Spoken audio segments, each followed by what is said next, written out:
Everyone, welcome to Plus500 Brumbies online forum this evening. My name is Marty Cambridge. I work in the commercial department in the digital space of the Plus500 Brumbies, and as you might know, we've held a few of these things so far since the COVID shutdown, and tonight we're welcomed by Plus500 Brumbies CEO Phil Thomson and Deputy CEO and General Manager of Community of Rugby Craig Leseberg.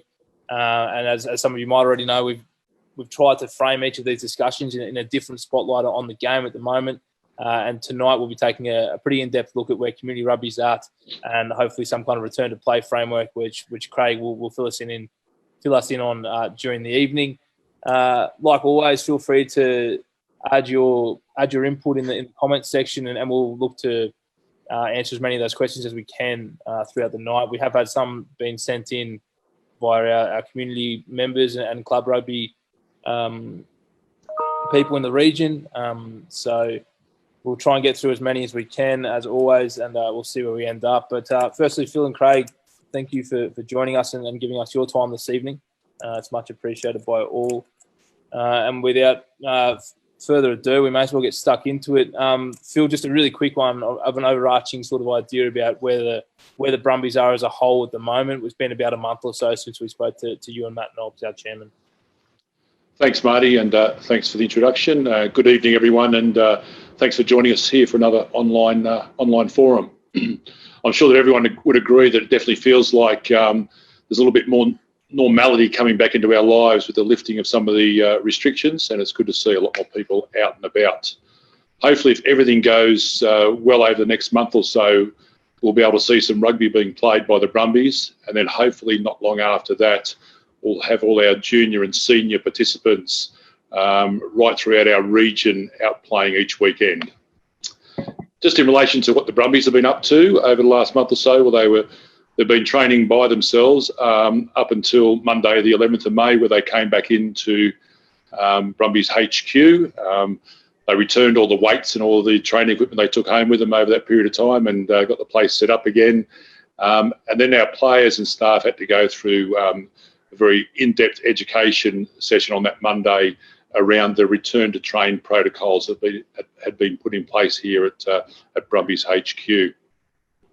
We've had to set Brumbies HQ up as a bubble for the players and staff, where there's strict hygiene protocols that they have to follow, and every day that they have to have their temperature checked as they come into the building. And anyone who has any symptoms or not feeling well is not allowed to come into the premises. They have to get checked by the doctor.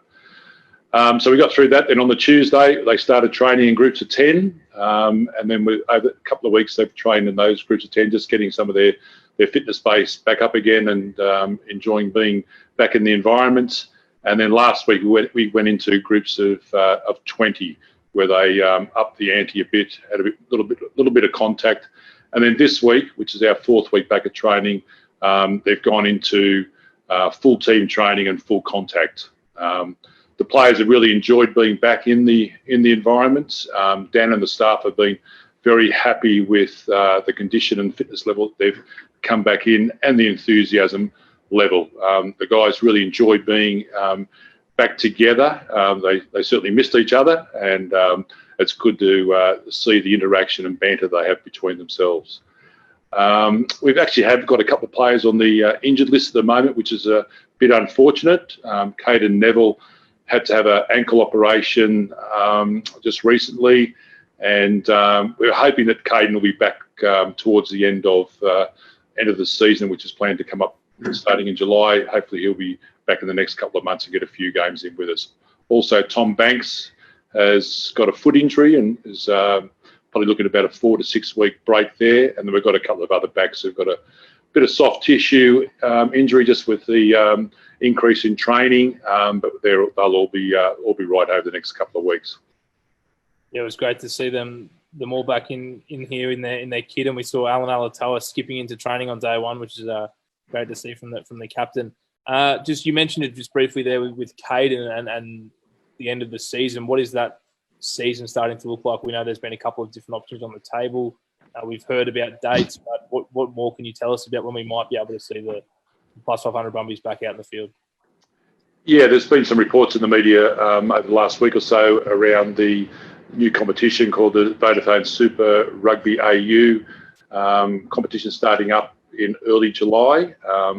That competition would have out the 4 Super Rugby clubs here in Australia, plus the Western Force joining them in a competition which would go over 12 weeks.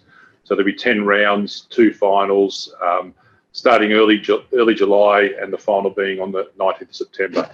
Now, that competition hasn't officially been announced yet.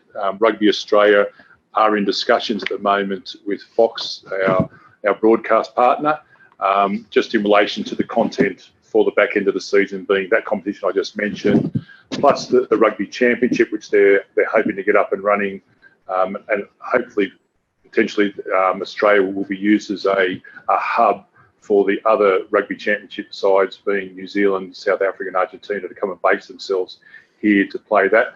But if that's not possible because of border restrictions, then they would be looking at playing 4 to 5 test matches against the All Blacks, so crossing over the Tasman to play those games. Hopefully we'll get an answer out of Fox in the next 24 to 48 hours and have something announced by the end of the week. We're certainly planning towards the competition starting that week of the 3rd or 4th of July. The draft draw that we've seen has us having our first home game here on that weekend of the 3rd and 4th of July against the Melbourne Rebels. So that's what we're planning towards. The guys have got a month now of contact training, team training, getting ready for that. Yeah, plenty of footy on the horizon. That's by the sounds of it, and a lot of work going on behind the scenes, no doubt. Craig, we'll jump over to you. Thanks for your time again, and nice to see you brought Tommy Cusack along for the evening. Good. I did see him in the background, yeah. He's sitting there ready to go. He's still wearing his footy boots from training this afternoon.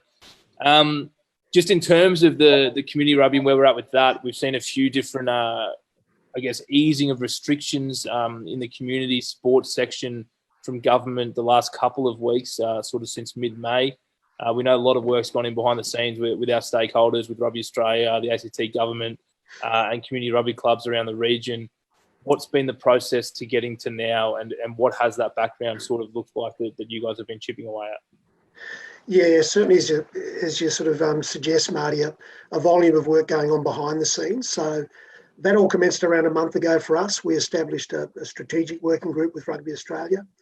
A couple of key contributors from the Brumbies end involved in that, in Matthew Vowes and Jack Heffernan from Southern Inland, working with that group. And it was all around sort of developing a comprehensive framework for return to play for the community game. And from there, it was really a matter of, it was a case of being patient, working with our state and territory government authorities to ensure that we're aligned as they were making decisions as well. And through all of this, the safety of our participants and communities was the fundamental consideration. So we've been patient. We're really confident we've got things to a really good point at the moment. The important consideration is that first and foremost, our framework is in step with the AIS framework for rebooting sport in a COVID environment, and also the Australian government national principles. But this is really sort of working in layers as well. So in respect of those two announcements, which were really favourable, they're at the Commonwealth level. We really had to wait and look back and discuss things at a local level within those jurisdictions to better understand what those requirements were. We're at a point now where we've got absolute clarity. We've been working with the ACT government around that. They've been wonderful in terms of Rebecca Kelly and her team from ACT Sport and Recreation. So the most important thing is that now certainly our framework aligns with the ACT government return to play in a COVID-safe environment framework for the rollout of community sport in this region. And that's the important consideration throughout all of this, that it really is the individual jurisdictions that build the compliance requirements now and moving forward. So all of those requirements have been met, and quite fortuitously, a number of our clubs commenced training last night. Yeah, I was going to ask you off the back of that exactly, all that work in the background, where is that right now, and is it safe to sort of return back to training? What is the most up to date you can give us about where we're at with our community rugby? Yeah, really positive response last night. So, and again, it's probably important to understand that the government restrictions as they ease are guided implicitly by the relevant state and territory public health authorities. So as a result of that, it's not Rugby Australia or Brumbies Rugby advising that it's safe to return. It really is the relevant public health unit in those jurisdictions saying that it's safe for a gradual return to sport from a COVID-19 risk perspective. And, all of the frameworks have been developed in consultation with the respective chief medical officers. We've had constant contact with Dr. Warren McDonald from Rugby Australia, weekly catch-ups there as well, and he's been a central figure in and around all of this. Yeah, very good. We saw an opportunity to resume training with non-contact groups of 10 was announced by that government in that government protocol announcement for May 15. Sorry, what was the reason for the delay in that coming across to community club rugby? Yeah, so we wanted to give ourselves a reasonable period of time just to better understand, certainly from the union's perspective, what the requirements were. But more importantly, we didn't want to put any pressure on the numerous volunteers out there that are really to play a key role in rolling this out both safely and effectively.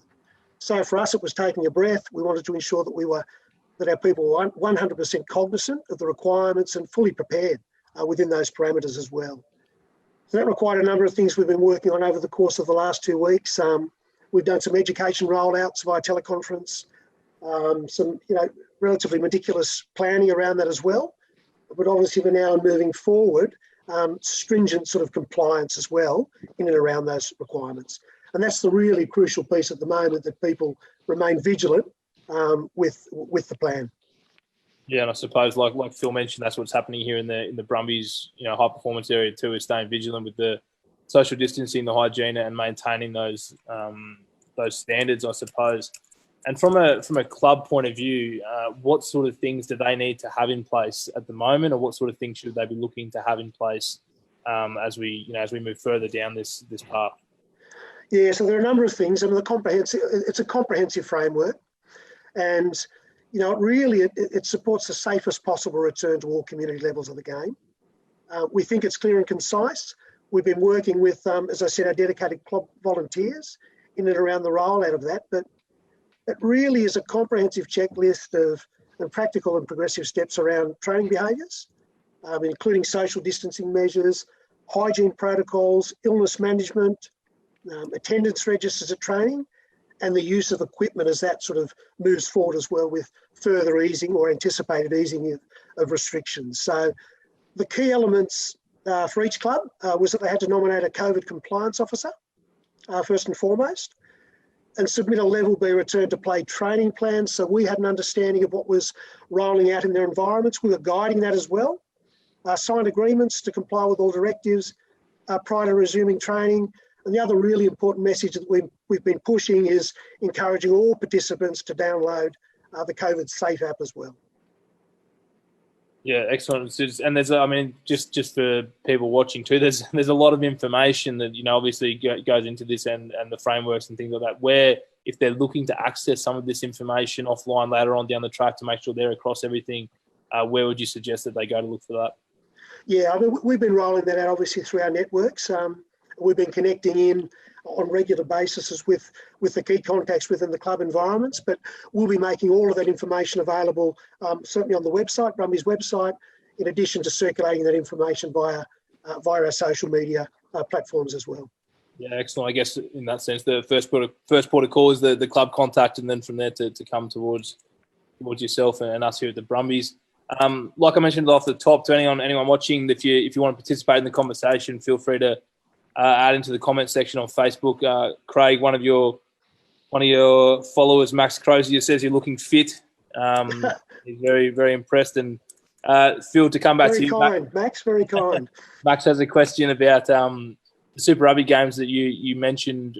Are on the horizon. What is the likelihood of having an open stadium at some point for people to be able to come down and watch? Yes, thanks for the question, Max. At this stage, we're still got a bit of water to go under the bridge in relation to that. We just got to we're focused on getting the games on. But as you can see, what's happening with Rugby League, who started last week, and AFL will start in a week or two's time. We'll be watching those competitions closely to see what happens with spectators in venues.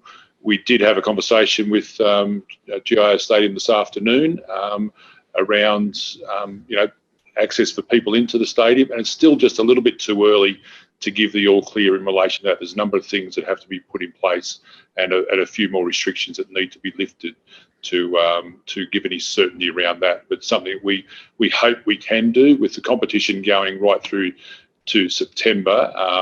It's probably be targeting those games that we have at home here in August as potential opportunities for spectators back into the stadium. But I can't give any certainty around that at the moment. Yeah, it'd be great to see our Brumbies members and supporters in the stands. That's for sure. One that came through earlier in the week, Craig, was from James Brown of Casey, and his questions around the return to play framework and full contact training. He says here normally pre-season training is a 2 to 3 month block that allows for conditioning to reduce injuries during matches. He appreciates that there's not a date yet set for the return of the competition, but he's wondering about when full contact training might be able to come back into the mix. Yeah, look, it's a good question, and certainly one we're considering.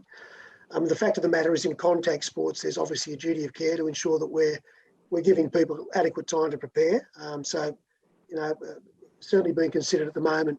So the current sort of level B restrictions or level B return to play dictates no contact at this point in time. And depending upon the jurisdictions, the numbers involved in those non-contact sessions varies as well. That's been one of the complexities to navigate. We're working across the ACT and Southern New South Wales, obviously, which is our footprint, and that involves about 10 different jurisdictions, all with differing requirements. So it has been complex to navigate, but I think we're almost there. We're getting some advice or some indications from ACT government we might be in a position to have some level of return to contact in a graduated way by the 19th of June, so in a couple of weeks' time, depending upon how things roll out. And we'd need to allow ourselves, in our minds, at least 1 month of full contact training to adequately prepare prior to resuming competition. Yeah, a very important part of it, I suppose, and something that's definitely been considered at a Super Rugby level 2 is having that lead-in period to playing those games where we know that that's a part of what can happen. And since look, I think the other consideration, Marty, is that people have been, within their own environments, we've been encouraging people to remain active and continue with conditioning. Conditioning is underway, and it's a primary focus of this non-contact phase as well, in addition to certain skill elements. So people are underway, in essence, in the conditioning sort of phases at the moment. Yeah, definitely. A lot of the boys from the Super Rugby team came back in very good shape. They were clearly also keeping up their conditioning. Might be as good in the community space, but maybe some, I'm sure. I'm sure there's plenty that are pretty close. What about speaking of that community space? What's the reaction been? I guess not just since the easing of restrictions, but also obviously the disappointment with the delay in the competition and the postponement of a lot of what people love doing during the winter down here in Canberra and our region. Well, it's such an important part of our community spirit, and look, while it's been frustrating, people have been incredibly patient, and there are layers to the response as well. So certainly in respect of the government authorities, they've been really complimentary of the detail within the plan, first and foremost. And in that respect, I think we're probably ahead of the game. There are still understandable concerns in some pockets of the community, but the overwhelming response has been really positive. And that was validated. I had a chat with a couple of people today. I was on the phone to the Uni North president on the way in this evening. My first return to work in about 6 weeks, so it's nice to be back. But had a good chat with the Uni North senior president. They had around 110 people at training last night, which gives some indication of that resurgence back now that we're allowed. We've been given the green light. And it's probably reflective of the crucial role that sport plays in connecting our communities, in addition to the healthy, promoting or fostering healthy active lifestyles as well. So they are really important social hubs. Yeah, I couldn't agree more. I mean, that's such an important part of our community sport, and how many people can be involved. And it doesn't matter who you are, where you're from, that a rugby club's always there. A couple of questions have flown in through the Facebook chat, and keep them coming, guys, if you're watching online. We'll do our best to answer as many as we can. Shane Canny, and I'm sorry if I pronounced that wrong, and Kathy Stamberg have a similar sort of question about a junior comp, and in particular teams and outside the ACT. Any dates or ideas around where we're at with that kind of that sort of level of community rugby? Nothing definitive at this point in time, and obviously the next 4 weeks are really crucial to what occurs in terms of easing of restrictions moving forward. and it changes, weekly, if not daily. And certainly more positivity, and I think Phil had alluded to that earlier on. If I was crystal balling, I'd suggest by mid-July, we should be potentially in some position to potentially resume competitions, but there's a lot of water to go under the bridge. And again, I just emphasise the need for people to be really vigilant with the plan and adhere to that strictly. Yeah, definitely something we want to get up and running, no doubt. Like everyone out there in the junior community. This one's a question that I want to know about, and it's something that I'm sure everyone's interested in. What is inside the framework for a positive COVID result? How will that impact community rugby moving forward? Yeah, look, absolutely, and that's contained within certainly within the framework, and it's a really clear step-by-step process. I just reinforce to people in those training environments, if people are presenting with any symptoms at home, don't come to training, stay away. It's the safest possible thing to do. If someone does present with symptoms at training or a game, again, it's a very sequential process. It's important the clubs isolate the person, first and foremost, refer them to a doctor or a COVID-19 clinic for probable testing. Notify the club COVID compliance officer, and a part of that requirement, as I said, that each club has one of those that reports that individual back to the union as well. So we have all of that detail, and then self-isolate until results are known, in essence. If it's a positive result, again, a fairly step-by-step process in and around that. Public health authorities will contact that individual and inform them of the next steps as it relates to their ability to work or not work in the case of a positive result. The individual is to contact the club COVID compliance officer, and then really the public health authority will take a large portion of the lead from that point on. They will identify and notify close contacts. That's why the app's a really crucial piece of the puzzle as well.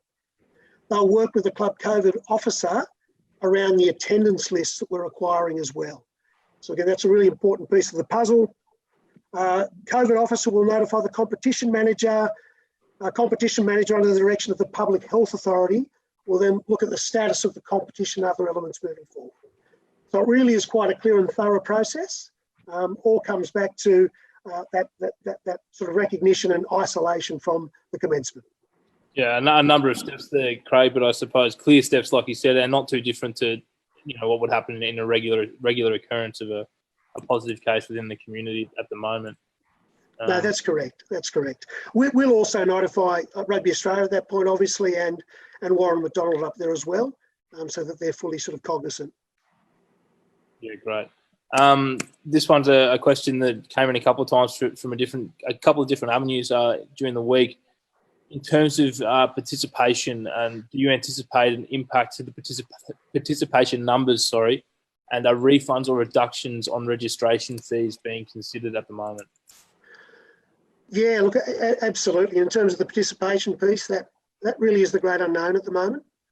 And ultimately, individuals and clubs can and will make decisions in relation to their involvement this season. And I'd stress that there's no pressure from us to be involved if people aren't comfortable doing that. To provide a level of sort of insight to that, we have 66 clubs across the region, and at this stage only 3 have opted to sit out the year with a commitment to returning next season, which is probably gives some indication to the groundswell of support. But we'll have a much clearer picture in the next 2 weeks. So quite purposely, while we're sort of forecasting and modelling around potential competition resumption, we're not circulating draws or anything like that until such a time as that we have a really clear picture of team numbers, participant numbers, and the commitment there. The other question was related to refunds.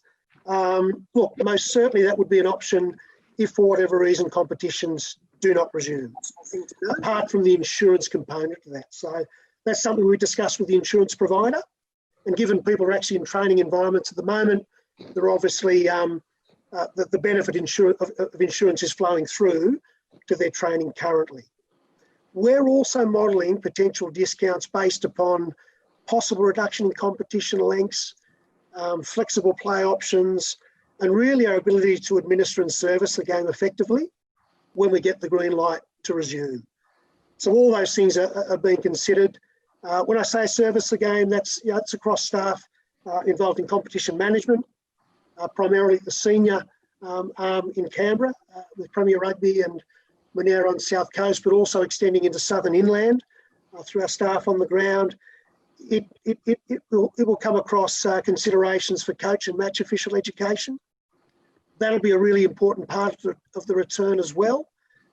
Safety programs, resources, player development and pathway opportunities, and game development activities. So the other things that's happened as a consequence of this, that our development staff are sitting idle at the moment, certainly in the school space, because we have restrictions around that return.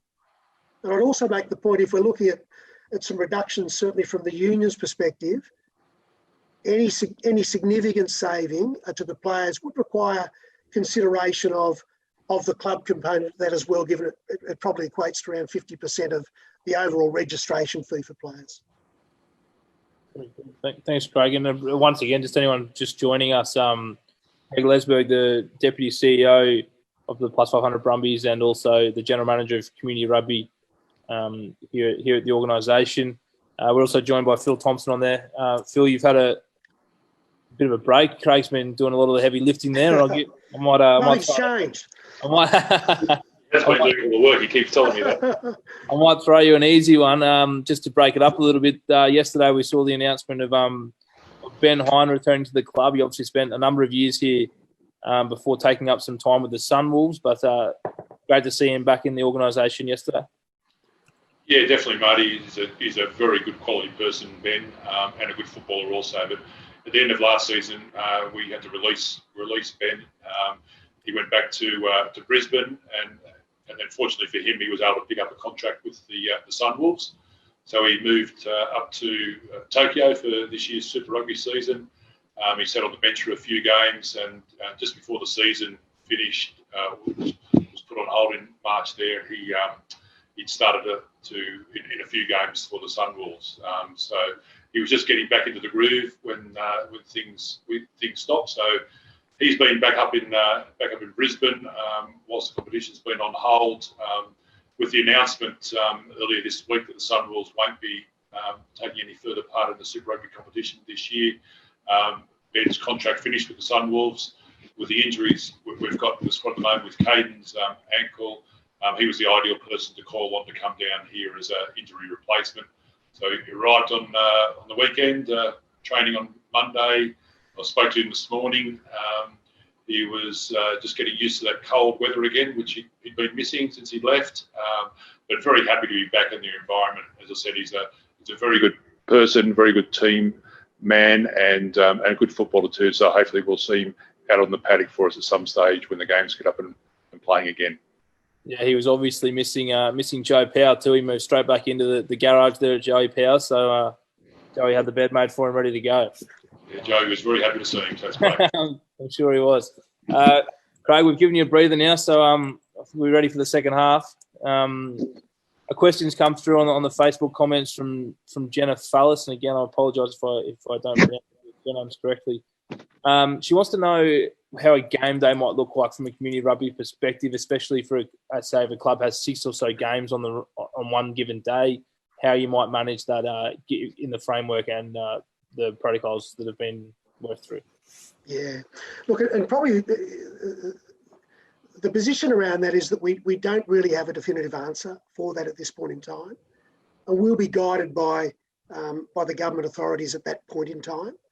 So, it's fair to say if we get to a point where the easing of restrictions allow a return to competition, there would likely be some easing of restrictions around spectators as well. If we're looking at it, we're simply not in a position at this point in time to provide any level of detail because it's very much an unknown.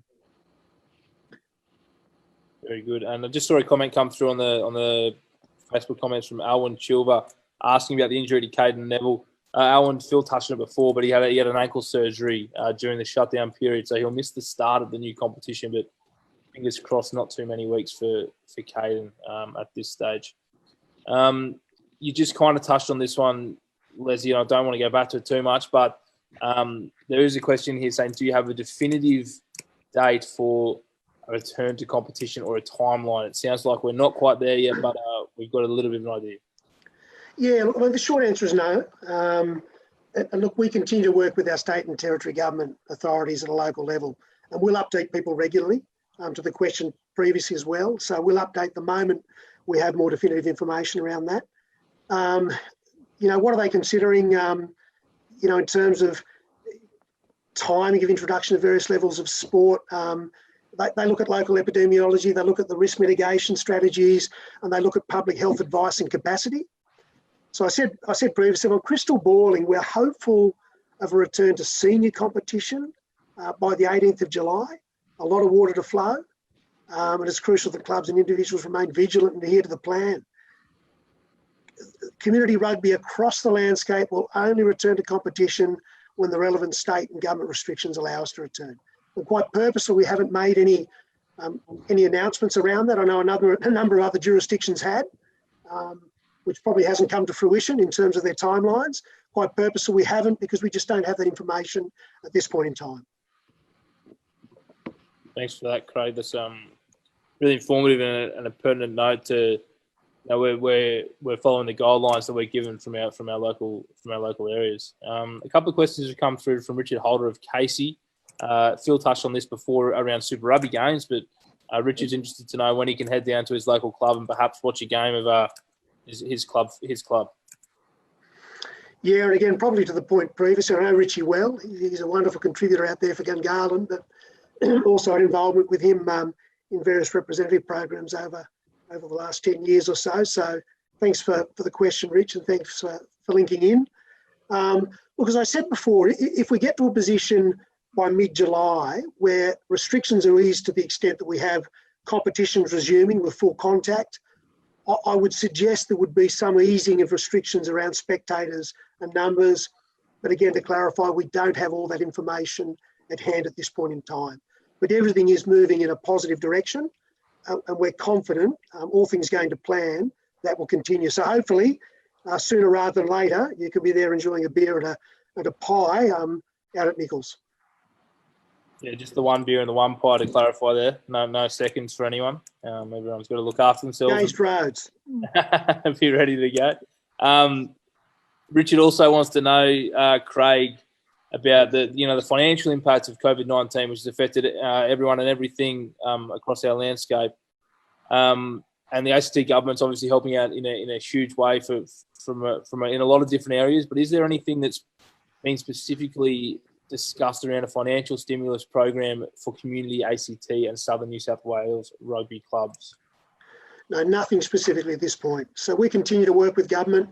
So one of the groups that I sit on is a comps group, which is a coalition of major participation sports across Canberra.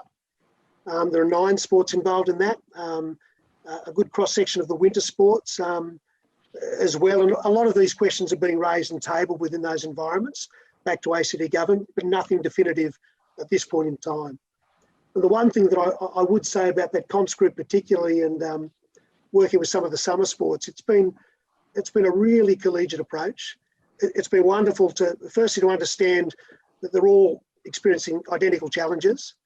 So it's been wonderful to share experiences with that group, but also a real measure of goodwill amongst the group as well. So we've been working really closely with cricket around extending our season in the event we get the green light into the summer window. That's been a really positive conversation as well. And they're very open to us pushing into the traditional summer window to ensure that we get some meaningful competitions. Yeah, very good. And another question's come through here, Craig, which is one on our comments section, and I've just lost your name there for a second. Christine Thomson on our comment section, also from Charlotte Laval of Bonner. And apologies again, Charlotte, if I haven't pronounced that correctly. But I mean, it might be a case of walking before we can run, but junior rep teams from the ACT and Southern New South Wales region, what perhaps might they look like this year? And I know everything's looking different this year, but if you can again get out your crystal ball and have a think about what they might look like, knowing what you do know at the moment. Yeah, look, the current position is that all of those programs are on hold, and it's simply prioritising our direction at the moment, and we're all about just getting meaningful competitions up and running within those windows. That's the primary focus. So all representative programs at this place, as I say, are on hold. We'll continue to provide training avenues and environments for both our senior academy players and junior academy players, extending across male and female into sevens as well. But at this stage, the competition piece is on hold. Yep, there we go. That's as much as we can do at the moment. I've had a question come through on our comment section from Jason Brewer, who I worked with very briefly at Rugby Australia. Nice to see you, Jason. Hope everything's well, you and the family. This one's maybe for a bit of both of you, but his question is, what are some key operational changes that you'd like to see within the Brumbies organisation or rugby as a whole at the moment? Phil, that might kick off with you. Operational changes, as in how the game's played. Well, there's a couple of things that around that at the moment. If we do get the game up and running, I know Dan's been working with other Super Rugby coaches around some of the key things that might be able to speed the game up a fraction, because we all know that there's been some points around how the game's been played recently, the slowness of a few areas of the game that the coaches are very conscious of, the players are very conscious of, that we need to try and make the game as entertaining as possible. So what I would be hoping for with the game, when the Brumbies and the other Super Rugby sides get up and running, is that there'll be a couple of tweaks, not too many. We don't want to change the fabric of the game. We just want to increase the speed of the game a little bit to make it more entertaining. So there's a bit of a work in progress at the moment, but I know there will be some interesting things brought to the game when it comes back onto the field in early July. I'm looking forward to that. Yeah, no doubt. We've seen a lot of collaboration and a lot of room for people working together during this period, which has been really encouraging. From a lot of areas. Did you have anything to add to that, Craig? No, not at this point in time. Obviously, we're facing similar pressures to most businesses and organisations at the moment. We're still operating on a skeleton crew in terms of in an operational sense, and the commitment from the community team, particularly during this time, has just been extraordinary. Most staff are, working between 2 and 3 days a week at the moment, but I can tell you they're going above and beyond, particularly in the competition space at the moment as we busily, prepare to return. Yep, definitely. And Phil, we'll come back to you. We've got a question from one of our life members, Brian Lenthal, who sent through a question during the week. He's from Fraser, and his question is in regards to volunteers in community rugby, and basically his question is, are they the most important part of our clubs and our union? And I guess that do we need them more than ever at this stage? Thanks for the question, Brian. Always good to hear from you. The volunteers are a very important fabric of our game, and without them, we wouldn't be able to play the game week in, week out, from mums and dads and other family members who assist, as I said, from week in, week out to get to the matches with kids, and that it's a very important part of our game of rugby, and also to our match officials, to our coaches, our managers, groundsmen, people who work in the canteen. Without all those volunteers, we couldn't do what we do week in, week out. So volunteers, as they always have been in rugby, do remain an extremely important part of the game and the fabric of the game. So yes, Brian, you've been a loyal servant of the game over numerous years, and we need more people like you involved on a week-to-week basis. And hopefully, by the discussion we've had tonight, we're not too far away from being able to have everyone back in those positions and doing what we love doing at this time of year. I've gone through the full list there. We've been chatting now for just on 40 minutes. I can't see any questions in the comments section that we've missed either. I want to thank everyone for their time tonight, for tuning in. This will be recorded and available to rewatch or to pass on to anyone who might not have been available to tune in tonight. And of course, if you have any further questions, feel free to get in touch. We're more than willing to answer what we can. And thanks again to Craig and Phil for your time as well, and your openness with us tonight. Thanks, Marty. And I'd just like to thank Craig and his community rugby staff for the work they've done with our other key stakeholders to get us into the position we're in at the moment.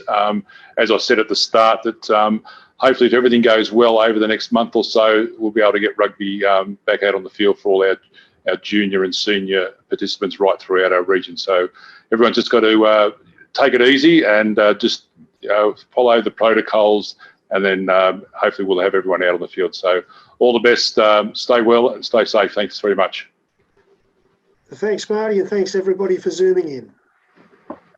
We'll speak to you soon. Thank you very much. Thank you.